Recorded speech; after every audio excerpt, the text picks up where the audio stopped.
Welcome to Focus Israel. This week we are broadcasting from the city of Sderot on the border to Gaza. Southern Israel is once again being targeted by rockets almost daily, and Sderot is in the front line. The city of Sderot is located only 2 kilometers from the border to Gaza and has become a symbol in the struggle against the rocket terror of Hamas. The last 9 years, terrorists in Gaza have launched over 12,000 rockets and mortars against Israel. After the war last winter, the number of rocket attacks was considerably reduced, but they never stopped completely.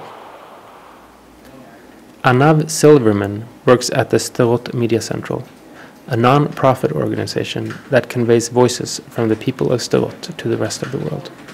Since the beginning of the year, over 20 rockets and mortars. Since Operation Cast Lead of last year, there have been over 306 rockets fired at Israel. How often does the siren go off here in Sderot? On average, we have the siren alert, the Tseva Adom, going off at least once a week.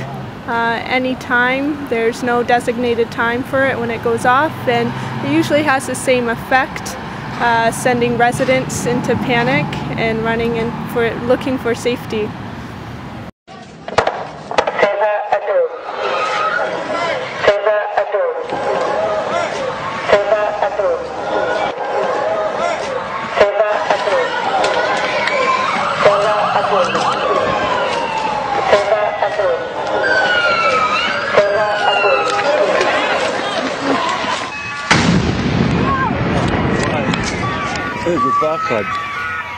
In Sderot, people are thus building shelters everywhere. Here, next to a house where shrapnel damage from a Qassam rocket can be seen on the facade. The bus stops have been remade into shelters, and the playgrounds have been secured so that the children have time to run for cover when the alarm goes off. The purpose of the Qassam rockets is to spread death and fear among Israeli civilians. But the attacks that are once more taking place almost daily are only given attention in Western media when Israel responds to the fire to defend their citizens. The result is that media consumers get a very skewed picture of reality. Anav Silverman points to another aspect of the conflict that few people in the West know about. I feel that a major element of this conflict that has completely been ignored is the education that Palestinian children are receiving under the regime of Hamas. The textbooks that they are learning from, not to mention the ideology which is being preached in mosques, in schools, and in their own homes, is one that calls for the destruction of Israel, destruction of the West. No sort of message of peace or willingness to cooperate with the Jewish state in the midst of the Middle East. And this, unfortunately, when we're talking about an entire generation who during the summer are sent to Hamas summer camps to be taught these kinds of messages, this doesn't exactly go in the direction of peace. It prepares another generation for war. While the incitement of the children in Gaza is ignored by the West, some media outlets, like the Swedish daily newspaper Dagens Nyheter, choose to transmit pure lies from there. Last Friday, their Middle East correspondent claimed that Israeli tanks had entered Gaza. It is over this open and flat terrain that Dagens Nyheter suggests that Israeli tanks unnoticed entered Gaza. No other news agency confirms their allegations.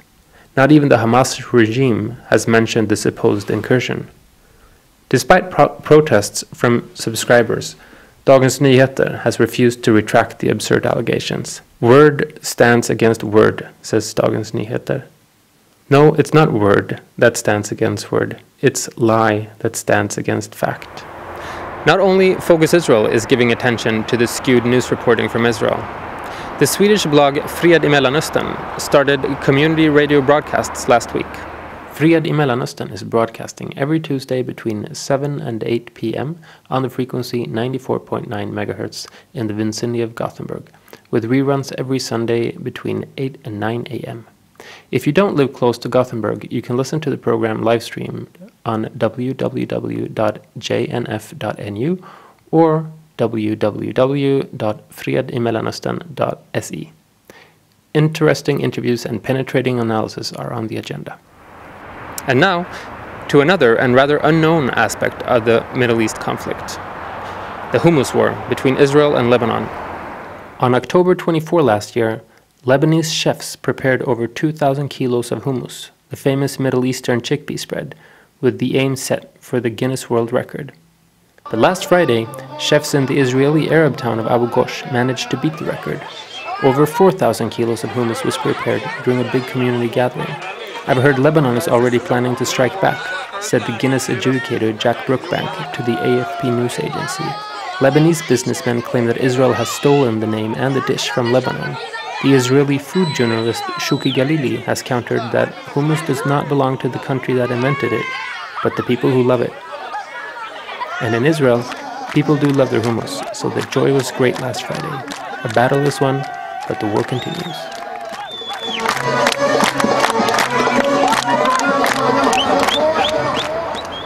My name is Paul Whedon, and that's all from Focus Israel today. See us again next week.